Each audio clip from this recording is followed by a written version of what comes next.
Hi, I'm Rob Holliday from UNC-Chapel Hill News Services, and I'm joined today by Professor of Sociology Charles Kurzman. Dr. Kurzman, thanks so much for joining us. Thank you.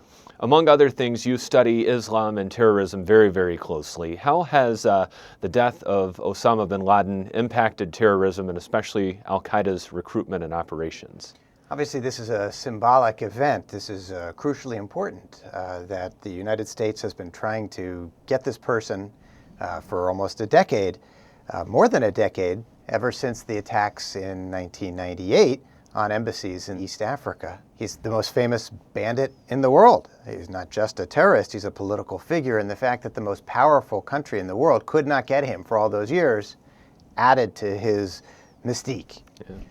That said, Al-Qaeda Central, that is the central organization that he ran, is relatively small and not particularly active. Most of the terrorist activity these days comes from affiliates around the world, in Yemen and elsewhere, that are not directly affected by his presence or absence. Another thing that you study very closely is recruitment of these militant groups of young Muslims, be they of American origin or worldwide.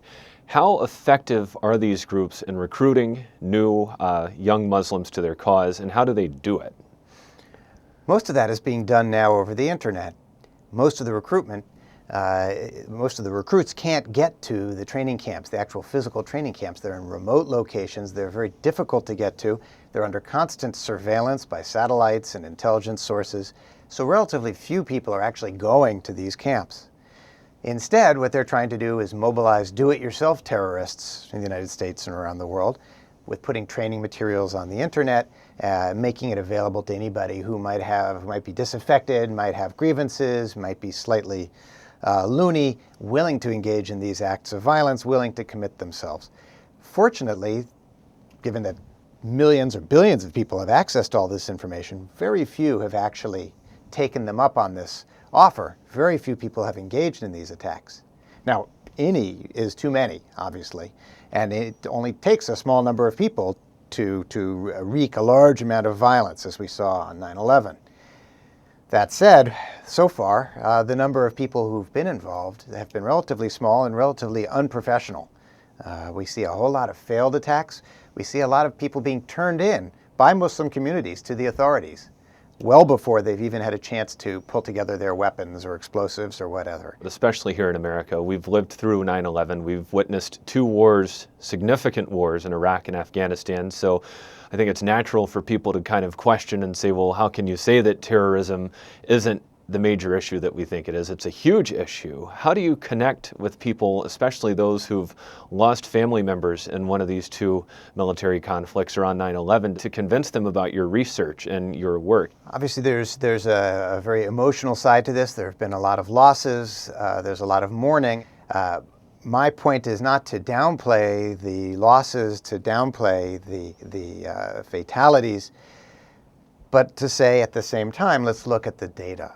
The data suggests that the number of terrorist attacks has not gone through the roof since 9/11, as some of us thought there would be, a clash of civilizations we were afraid of. The numbers show that outside of three countries, Afghanistan, Iraq, and Pakistan, the number of terrorist attacks around the world is actually at relatively low levels. It has remained at a level that it's lower than any time since the 1970s. In other words, the times that we're going through are very difficult, but not unprecedented. This research and quite a bit more research is the subject of your new book, The Missing Martyrs: Why There Are So Few Muslim Terrorists. Tell us about your book. The question I raise in this book is, if it's easy to commit an act of terrorism as to drive over the sidewalk and call it jihad, how come we haven't seen more of it? Why aren't we seeing terrorist acts everywhere, every day? Now, fortunately, we're not. The reason we're not is that Muslims themselves are not interested in what the terrorists are selling, and they're not interested in the methods that the terrorists are trying to recruit them for. So how do you confront this, I would think pretty widespread perception here in America that, terrorism is a huge deal, that there are more and more young Muslims signing up every day? That's a pretty deeply entrenched perception. Well, in the United States, for domestic Muslim American terrorism, we've counted up for a research project all the cases of Muslim American terrorism suspects and perpetrators since 9/11. that number is under 200, which suggests it's not zero. This is a serious problem. It needs to be dealt with seriously.